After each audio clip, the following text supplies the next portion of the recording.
അസ്സലാമു അലൈക്കും വറഹ്മത്തുള്ളാഹി. ബിസ്മില്ലാ വൽഹംദുലില്ലാ വസ്സലാത്തു വസ്സലാമു അലാ റസൂലില്ലാ വഅലാ ആലിഹി വസഹ്ബിഹി വമൻ തബിഅഹും ബിഇഹ്സാനിൻ ഇലാ യൗമിദ്ദീൻ അമ്മാ ബഅദ്. ബഹുമാന്യ സുഹൃത്തുക്കളെ, വിശുദ്ധ റമളാനിൻ്റെ ദിനരാത്രങ്ങളിലാണ് അള്ളാഹുവിൻ്റെ ദീൻ പഠിക്കുന്ന ഈ ഒരു സംരംഭത്തിൽ നാം വ്യാപൃതരായിക്കൊണ്ടിരിക്കുന്നത്. അള്ളാഹു സുബ്ഹാനഹു വ തആല അർഹമായ പ്രതിഫലം നമുക്ക് നൽകുമാറാകട്ടെ. റബ്ബ് നമ്മുടെ നോമ്പും നമസ്കാരവും മറ്റ് സൽക്കർമ്മങ്ങളുമെല്ലാം സ്വീകരിക്കുകയും വിശുദ്ധ ദീനുൽ ഇസ്ലാം പഠിക്കുന്ന നമുക്ക് ജീവിതത്തിൽ പകർത്താനുള്ള അവസരങ്ങൾ ഉണ്ടാക്കുകയും ചെയ്യുമാറാകട്ടെ. നമുക്ക് ഇന്ന് സംസാരിക്കാനുള്ളത്, ഒരു മനുഷ്യൻ മരണത്തിലേക്ക് കടക്കുന്ന ഒരു സമയത്ത് നമ്മുടെ കുടുംബക്കാരാകട്ടെ, സുഹൃത്തുക്കളാകട്ടെ, അയൽവാസികളാകട്ടെ, ആ ഒരു സന്ദർഭത്തിൽ അവർക്ക് വേണ്ടി നമുക്ക് ചെയ്തു കൊടുക്കാനുള്ള ഏറ്റവും അടിസ്ഥാനപരമായ കാര്യങ്ങൾ എന്താണ്? മരണാസന്നനായി എന്ന് നമ്മൾ ഒരാളെ സംബന്ധിച്ച് പറയുമല്ലോ, അതിന് ചില ലക്ഷണങ്ങൾ നമുക്ക് കാണാൻ സാധിക്കും. എന്താണ് മരണത്തിൻ്റെ ലക്ഷണങ്ങൾ എന്ന് കൃത്യമായി ഒരു അടയാളം പറയാൻ നമുക്ക് സാധിക്കുകയില്ല. ഒരുപക്ഷെ വ്യത്യസ്തങ്ങളായ ലക്ഷണങ്ങൾ ഒരാൾ പ്രകടിപ്പിച്ചു എന്ന് വരാം. അതുകൊണ്ട് തന്നെ ഇത്തരം സന്ദർഭങ്ങളിലൊക്കെ കൂടുതൽ ശ്രദ്ധ ആ മനുഷ്യനെ സംബന്ധിച്ചിടത്തോളം നമുക്കുണ്ടാവുക എന്നത് തന്നെയാണ് ഏറ്റവും പ്രധാനമായിട്ടുള്ളത്. അഥവാ സാധാരണയിൽ നിന്ന് വിഭിന്നമായ എന്തെങ്കിലും ലക്ഷണങ്ങൾ നമ്മൾ കാണുകയാണ് എങ്കിൽ ഈ വ്യക്തിയെ നമ്മൾ കൃത്യമായി ശ്രദ്ധിക്കേണ്ടതുണ്ട്. ഇപ്പോൾ മലക്കുകളെ കാണുന്ന രംഗമാണല്ലോ, നേർക്ക് നേരെ മലക്കുൽ മൗത്തും അതേപോലെ തന്നെ അദ്ദേഹത്തിൻ്റെ സഹായികളുമായ മലക്കുകൾ അവിടെ സന്നിഹിതരാവുകയും ഇയാൾക്ക് വേണ്ടി സലാം പറയുകയും അയാളുടെ നോക്ക് എത്തുന്ന ദൂരത്തിൽ അയാൾക്ക് കാണാൻ പറ്റുന്ന രൂപത്തിൽ ഇരിക്കുമെന്നും പിന്നീട് മലക്കുൽ മൗത്ത് വന്ന് അദ്ദേഹത്തോട് സലാം പറഞ്ഞ് അദ്ദേഹത്തിൻ്റെ നല്ല മനുഷ്യനാണ് എങ്കിൽ ഈ സലാം പറയലും ഈ പറയുന്ന എല്ലാ ആശീർവാദങ്ങളും ഉണ്ടാകും എന്ന് വിശുദ്ധ ഖുർആനിൻ്റെ ആയത്തിൽ നമുക്ക് കാണാൻ കഴിയുന്നതാണ്. വിശുദ്ധ ഖുർആൻ പറഞ്ഞു, അല്ലദീന തവഫാഹുമുൽ മലായികത്തു ത്വയ്യിബീൻ, നല്ലവരെ അല്ലാഹു സുബ്ഹാനഹു വ തആലയുടെ മലക്കുകൾ മരിപ്പിക്കുന്ന സമയത്ത് യഖൂലൂന സലാമുൻ അലൈക്കും, അവർ പറയുന്നത് നിങ്ങൾക്ക് സലാമുണ്ട്, നിങ്ങൾക്ക് രക്ഷയുണ്ട് എന്ന ഇവിടെ നിന്ന് സുഹൃത്തുക്കളിൽ നിന്നും മറ്റുള്ളവരിൽ നിന്നും കേട്ട് ശീലിച്ച സലാമിന്റെ വാക്കുകൾ അവർ പറയുന്നു എന്നാണ്. മാത്രമല്ല ഉദ്ഖുലുൽ ജന്ന ബിമാ കുൻതും തഅമലൂൻ, നിങ്ങൾ ഒരുപാട് അധ്വാനിച്ചല്ലോ, റബ്ബ് സുബ്ഹാനഹു വ തആല നിങ്ങൾ അധ്വാനിച്ചതിനനുസരിച്ച് പ്രതിഫലം സ്വർഗം ഒരുക്കി വെച്ചിരിക്കുന്നു, നിങ്ങൾക്ക് അതിലേക്ക് പ്രവേശിക്കാനുള്ള സമയമായി എന്ന സന്തോഷ വാർത്ത നൽകിക്കൊണ്ടായിരിക്കും മലക്കുകൾ അത് ചെയ്യുക എന്ന്, അവരുടെ ആത്മാവിനെ പിടിച്ചെടുക്കുക എന്ന് റസൂലുള്ളാഹി സ്വല്ലല്ലാഹു അലൈഹി വസല്ലം നമുക്ക് പഠിപ്പിച്ചു തന്നു. വിശുദ്ധ ഖുർആനിന്റെ ആയത്തുകളിലൂടെ തന്നെ അല്ലാഹു സുബ്ഹാനഹു വ തആല അത് നമുക്ക് അറിയിച്ചു തന്നിട്ടുണ്ട്.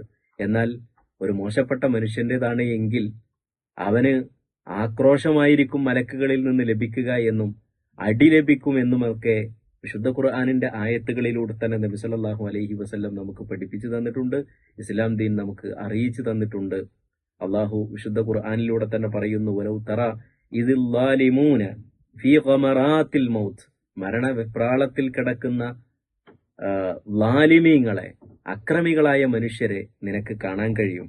എങ്ങനെയാണ്? അൽ മലായിക ബാസിതു ഐദീഹിം, മലക്കുകൾ അവരുടെ കൈകൾ നീട്ടുകയാണ്. എന്നിട്ട് അവരോട് പറയുന്നു, അഖ്രിജു അൻഫുസക്കും, നിങ്ങളുടെ നഫ്സുകളെ പുറത്തേക്ക് കൊണ്ടുവാ എന്ന ആക്രോശമാണ് അവർക്ക് ലഭിക്കുന്നത്. മാത്രമല്ല യദ്രിബൂന വുജൂഹഹും വ അദ്ബാറഹും എന്ന് വിശുദ്ധ ഖുർആനിന്റെ മറ്റൊരു ആയത്തിൽ പറയുന്നത് കാണാൻ കഴിയും. അവരുടെ മുഖത്തും അതേപോലെ തന്നെ മുതുകത്തും മലക്കുകൾ മാറി മാറി അടിക്കുമെന്ന് വിശുദ്ധ ഖുർആനിന്റെ ആയത്തിലൂടെ തന്നെ അല്ലാഹു സുബ്ഹാനഹു വ തആല നമുക്ക് അറിയിച്ചു തരുന്നുണ്ട്. അപ്പോ ഇത് രണ്ടും ഒരേ രൂപത്തിലല്ലല്ലോ. ഒരാളുടെ മരണം കുറച്ച് ദീർഘമായി എന്നതുകൊണ്ട് ഇപ്പോൾ ചിലപ്പം കുറെ മാസങ്ങളോളം കടന്നു എന്ന് വരാം, അതുകൊണ്ട് അതൊരു മോശപ്പെട്ട മരണമാണ് എന്നോ അതല്ലെങ്കിൽ കടന്ന് 1, 2, 3 അല്ലെങ്കിൽ ഒരാഴ്ചയോ കഴിഞ്ഞപ്പോഴേക്ക് വേഗത്തിൽ മരണപ്പെട്ടു എന്നത് ഒരു നല്ല മരണം എന്നതിന്റെ ലക്ഷണവും നമുക്ക് ആക്കിയെടുക്കാൻ പറ്റില്ല. മറിച്ച് പല രൂപത്തിൽ മരണങ്ങൾ ഉണ്ടാകാം. ഓരോരുത്തരുടെയും രോഗത്തെയും ഓരോരുത്തരുടെയും ആരോഗ്യത്തെയും ബാധിക്കുന്നതാണ് ഈ കിടത്തമൊക്കെ എന്ന് പറയുന്നത്. എന്നാൽ മുഖത്ത് കാണിക്കുന്ന ചില തെളിച്ചവും അതേപോലെ തന്നെ പ്രസന്നതയും, ചുണ്ടുകളിലുള്ള ആ ഒരു പ്രസന്നതയും, അതേപോലെ തന്നെ നേരെ തിരിച്ച് മുഖത്ത് കാണുന്ന ചുളിവുകളും ഊർദ്ധമായ ഭാവങ്ങളുമൊക്കെ പലപ്പോഴും മരണത്തിന്റെ വ്യത്യസ്തങ്ങളായ ലക്ഷണങ്ങളായി നമുക്ക് എടുക്കാവുന്നതാണ്. അതുകൊണ്ട് തന്നെ ഒരാളെ സംബന്ധിച്ചും ഒരു മോശപ്പെട്ട മരണമാണ് അത് എന്ന് നമ്മൾ പ്രത്യേകിച്ച് പറയേണ്ടതില്ല. ഒരു നല്ല മരണത്തിന്റെയും മോശപ്പെട്ട മരണത്തിന്റെയും ലക്ഷണങ്ങളെ സംബന്ധിച്ച് ഇൻഷാ അല്ലാഹ് നമുക്ക് പറയാം. എന്ത് തന്നെയായാലും ഒരാൾ മരിച്ചു എന്ന് നമ്മൾ ഉറപ്പാക്കുന്നതിന് മുമ്പായിക്കൊണ്ട് നമ്മൾ ചെയ്യേണ്ടുന്ന ചില കാര്യങ്ങളുണ്ട്. ആ മരിക്കാൻ കിടക്കുന്ന വ്യക്തിക്ക് ഒന്നാമതായി നാം ചെയ്തു കൊടുക്കേണ്ടത് തൽഖീൻ ചൊല്ലിക്കൊടുക്കുക എന്ന. തൽഖീൻ എന്ന് പറഞ്ഞാൽ, നമ്മുടെ നാട്ടിൽ തൽഖീൻ എന്ന് പറഞ്ഞാൽ ഒരൽപ്പം തെറ്റിദ്ധരിക്കാൻ സാധ്യതയുണ്ട്. കാരണം എന്ന് വെച്ചാൽ തൽഖീൻ നമ്മൾ സാധാരണയായിട്ട് പറയാറുള്ളത് മരിച്ച് മറവ് ചെയ്ത് എല്ലാവരും പിരിഞ്ഞു പോകുന്ന സമയത്ത് അവിടെ ഒരു ഉസ്താദ് ഇരുന്ന് നിന്റെ ദീൻ ഇന്നതാണ് എന്താണ് എന്ന് ചോദിക്കും, അതിന് ഇന്നത് പറഞ്ഞു കൊടുക്കണം എന്നൊക്കെ പറഞ്ഞിട്ട് അവിടെ നിന്ന് പറയുന്ന ചില വാക്കുകളാണ് തൽഖീൻ. അതല്ല, ലാ ഇലാഹ ഇല്ലല്ലാ എന്ന വാക്ക് ഉച്ചരിക്കാൻ വേണ്ടി അദ്ദേഹത്തോട് ആവശ്യപ്പെടുന്നതാണ് തൽഖീൻ. അത് രോഗിയായി കിടക്കുന്ന മനുഷ്യൻ അദ്ദേഹത്തിന് സംസാരിക്കുന്നുണ്ടെങ്കിലും ഇല്ലെങ്കിലും അദ്ദേഹം മരണവെപ്രാളത്തിലാണ് എന്ന് നമുക്ക് മനസ്സിലായി കഴിഞ്ഞിട്ടുണ്ടെങ്കിൽ അദ്ദേഹത്തോട് ആവശ്യപ്പെടണം. ഇനി ചിലപ്പം സംസാരിക്കുന്നുണ്ടാകാം, സംസാരം അദ്ദേഹം സംസാരിക്കുകയോ അല്ലെങ്കിൽ നമ്മൾ സംസാരിക്കുന്നത് ശ്രദ്ധിക്കുകയോ അതിനനുസരിച്ച് ആംഗ്യമെങ്കിലും കാണിക്കുകയോ ചെയ്യുന്നവരായിരിക്കാം. എങ്കിലും നമ്മൾ പറഞ്ഞു കൊടുക്കണം, ലാ ഇലാഹ ഇല്ലല്ലാ എന്ന് നിങ്ങൾ ചൊല്ലൂ. ഒന്നാമതായിട്ട് നമ്മൾ അത്തരമൊരു സന്ദർഭത്തിൽ ചെയ്യാനുള്ളത് അതാണ്. നിങ്ങൾ ലാ ഇലാഹ ഇല്ലല്ലാ. അതല്ലാതെ ചില ആളുകൾ ഇങ്ങനെ ചെയ്യാറുണ്ട്, ലാ ഇലാഹ ഇല്ലല്ലാ എന്ന് ഉറക്കെ മരിക്കാൻ കിടക്കുന്ന ആളുടെ അടുത്തിരുന്ന് ഇങ്ങനെ ഉറക്കെ പറയുക. അതല്ല, നമ്മൾ എന്ത് ചെയ്യുക, അയാളുടെ ചെവിയിൽ പോയി നിങ്ങൾ ലാ ഇലാഹ ഇല്ലല്ലാ ചൊല്ലണം, ദിക്റുകൾ ചൊല്ലണം എന്ന് ആവശ്യപ്പെടുക. ലാ ഇലാഹ ഇല്ലല്ലാ ചൊല്ലാൻ തന്നെ നമ്മൾ അവരോട് ആവശ്യപ്പെടണം. കാരണം നബി സല്ലല്ലാഹു അലൈഹി വസല്ലം പറഞ്ഞു, ലഖിനു മൗതാകും ലാ ഇലാഹ ഇല്ലല്ലാ. മരിക്കാൻ കിടക്കുന്ന ആളുകൾക്ക് നിങ്ങൾ ലാ ഇലാഹ ഇല്ലല്ലാ ചൊല്ലിക്കൊടുക്കുക. കാരണം എന്താ, മൻ കാന ആഖിറു കലാമിഹി ലാ ഇലാഹ ഇല്ലല്ലാ ദഖലൽ ജന്ന. ആരുടെയെങ്കിലും സംസാരം അവസാനത്തെ വാക്ക് ലാ ഇലാഹ ഇല്ലല്ലയാണ് എങ്കിൽ ഒരുപക്ഷെ നമ്മൾ പുറത്തേക്ക് കേട്ടുകൊള്ളണമെന്നില്ല, അവരുടെ ചുണ്ടും നാവും ചലിപ്പിച്ച് അവർ ഒരുപക്ഷെ ചൊല്ലുന്നുണ്ടാകും. ആ ലാ ഇലാഹ ഇല്ലല്ലയായിട്ടുണ്ട് എങ്കിൽ അവൻ സ്വർഗത്തിൽ പ്രവേശിക്കുമെന്ന് ഒരു വിശ്വാസി അങ്ങനെയാണ് മരിക്കേണ്ടത് എന്ന് നബി സല്ലല്ലാഹു അലൈഹി വസല്ലം നമുക്ക് പഠിപ്പിച്ചു തന്നിട്ടുണ്ട്. അപ്പൊ നമ്മൾ ഇവിടെ ഈ കാര്യം ചെയ്യുന്നത്, ഇതിൽ നമ്മുടെ നാട്ടിൽ നടക്കുന്നതിലുള്ള ഏറ്റവും വലിയ ഒരു തെറ്റ് എന്ന് പറയുന്നത്, അവിടെ എല്ലാവരും കൂടിയിരുന്നിട്ട് ലാ ഇലാഹ ഇല്ലല്ലാഹ് ചൊല്ലുക, അല്ലെങ്കിൽ ഇടക്കിടക്ക് ചെന്നിട്ട് ഇങ്ങനെ ലാ ഇലാഹ ഇല്ലല്ലാഹ് എന്നൊരാണ് ചൊല്ലുക. അങ്ങനെയല്ല, അയാളുടെ ചെവിയിൽ ലാ ഇലാഹ ഇല്ലല്ലാഹ് എന്ന് ചൊല്ലൂ എന്ന് നമ്മൾ ആവശ്യപ്പെടുകയാണ് ചെയ്യേണ്ടത്. മോനാണെങ്കിൽ വാപ്പാനോട്, ഉപ്പാ നിങ്ങൾ ലാ ഇലാഹ ഇല്ലല്ലാഹ് ചൊല്ലൂ, ഉമ്മ നിങ്ങൾ ലാ ഇലാഹ ഇല്ലല്ലാഹ് ചൊല്ലൂ, ഭാര്യയോടാണെങ്കിൽ നീ ലാ ഇലാഹ ഇല്ലല്ലാഹ് ചൊല്ലൂ, ഭർത്താവിനോടാണെങ്കിലും അങ്ങനെ നമ്മൾ സാധാരണയായിട്ട് ജീവിച്ചിരിക്കുന്ന സമയത്ത് അദ്ദേഹത്തെ എങ്ങനെയാണോ അഭിസംബോധന ചെയ്ത് വിളിക്കാറുള്ളത് ആ രൂപത്തിൽ അവരോട് വിളിച്ച് ലാ ഇലാഹ ഇല്ലല്ലാഹ് ചൊല്ലാൻ വേണ്ടി നമ്മൾ ആവശ്യപ്പെടണം.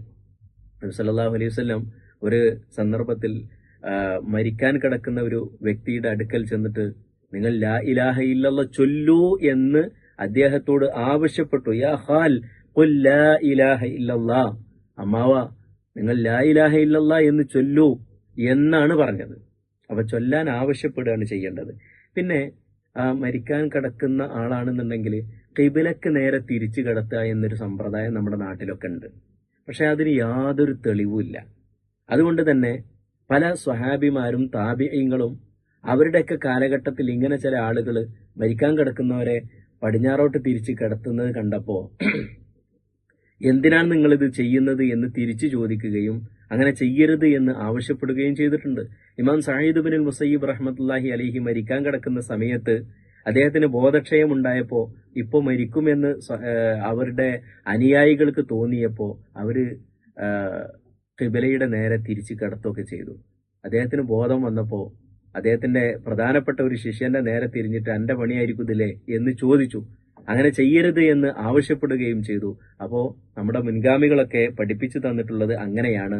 അത് വളരെ ശ്രദ്ധിക്കണം. അതോടൊപ്പം തന്നെ നമ്മൾ വേറെ ശ്രദ്ധിക്കേണ്ട ഒരു കാര്യമാണ്, ഒരൽപ്പം രോഗം മൂർച്ഛിച്ചു മരണത്തോടടുത്തു എന്ന് തുടങ്ങിയിട്ടുണ്ടെങ്കിൽ എന്ന് അറിഞ്ഞിട്ടുണ്ട് എങ്കിൽ അപ്പൊ തുടങ്ങും 4 ഭാഗത്തും ഇരുന്ന് ഖുർആൻ ഓതല്. അതൊരിക്കലും ശരിയല്ല. ഇസ്ലാം അങ്ങനെ പഠിപ്പിച്ചിട്ടില്ല.